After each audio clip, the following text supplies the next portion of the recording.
ومن لم يحكم بما انزل اللہ فاولئک هم الکافرون۔ ہم آپ کے پاکستان کے علماء کو کافر نہیں کہیں گے۔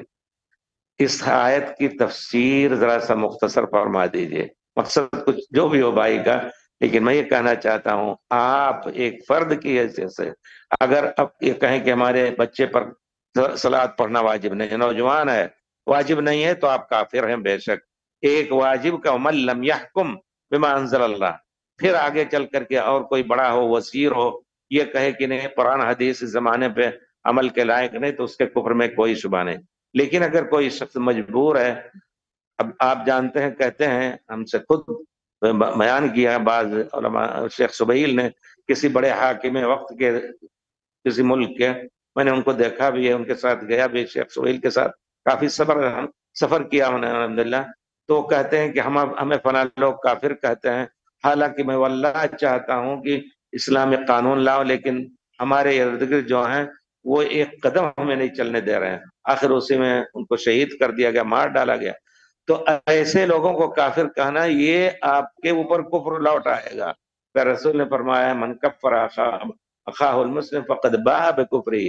لیکن اگر وہ ایک کہے کھل کر کے نہیں، اس زمانے میں قرآن حدیث پر عمل، اس زمانے میں ہاتھ کاٹنا، اس زمانے میں رجم کرنا، یہ اس زمانے کے مناسب نہیں، تو اس کے کفر میں کوئی شبہ نہیں ہے۔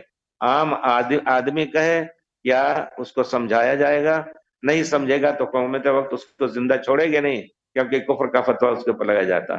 آپ حاکم وقت کے بارے میں کہ من لم یحکم بما انزل اللہ، اگر وہ کر رہا ہے، کچھ کمی ہو رہی ہے، تب بھی آپ کے اوپر، عام فرد کے اوپر جائز نہیں کہ زبانی خرچ کریں اور شور کریں کہ نہیں اسلام، آپ کیا کر رہے ہیں اسلام پر۔ آج کل لوگ جیسے کہتے ہیں، بہت سے لوگوں کو وہاں ایک لیبی نے بھیجا، کہا ہمارے یہاں نوجوان کہتے ہیں کہ ہم لوگ چلیں وہاں جنگ کریں، کیا ہے بھائی، آپ کو کون روک رہا ہے؟ جاؤ کرو تمہارے ملک میں، لیکن جنگ کے قانون ہوتے ہیں، نظام ہوتے ہیں، اور اس کو دیکھ کر کے بھی جنگ شروع کی جائے گی۔ اس کے لیے حاکم وقت کی اجازت ضروری ہے۔ حاکم وقت کیونکہ اس کے اوپر مزید مصیبت آ سکتی ہے۔ حاکم وقت پیارے رسول صلی اللہ علیہ وسلم تھے، وہیں کفر دیکھ رہے تھے، 360 بت پوجے جا رہے تھے، مسلمان ستائے جا رہے تھے، کبھی نہیں کہا کہ عصر کے بعد سب ٹیک لگا کر کے سائے میں کعبہ کے بیٹھتے ہیں، وہ جال بلاؤ جا کر کے پتھر مار کر کے ان کو ہلاک کر دو، یا اکا دکا جو کرتے ہیں کسی کو قتل کرتے ہیں، یہ چیز غیر شرعی، کیونکہ پوری تاریخ اسلام گواہ ہے کہ اس سے اسلام کا کوئی فائدہ نہیں ہوا بلکہ نقصان ہی ہو رہا ہے۔ ہاں جب طاقت ہو تو اس وقت اگر نہیں کوئی کر رہا ہے تب گناہ ہوگا، گناہ گار ہوگا۔ تو آپ جو اگر کہہ رہے ہیں کہ پاکستان کے حاکم وقت کیوں نہیں اس میں، اب آپ اس کا فتویٰ دیں۔ اگر پاکستان کے ہندوستان تو دوسرا ہی کچھ ہے، لیکن پاکستان اسی نام سے آپ نے حاصل کیا ہے، اور جس کو ہم جھیل رہے ہیں ہندوستان کے لوگ ہم لوگ جھیل رہے ہیں، اس کو کہتے ہیں تم نے تو لے لیا اپنا ملک، جاؤ وہاں رہو۔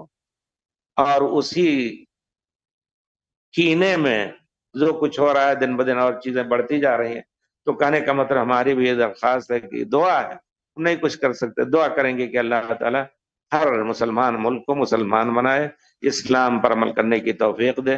رات کی دعائیں ہمارے بزرگ اٹھیں جن کی عمر بڑی ہے، کم سے کم اب تو تہجد وغیرہ شروع کر دیں۔ اللہ تعالیٰ جب اترتے ہیں، یہ بھی ایمان رکھیں کہ اللہ تعالیٰ اترتے ہیں، آسمان پر ہیں، اتر کر کے پکارتا ہے کریم رحیم، کہتا ہے کون ہے جو مجھ سے دعا کرے، میں اس کے دعا کو قبول کروں، جو استغفار کرے۔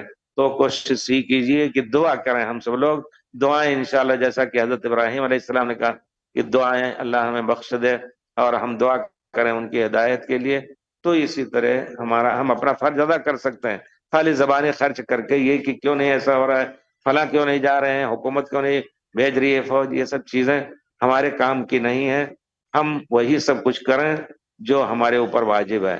فتنہ اس سے پھیلا کر کے گناہگار ہوں گے،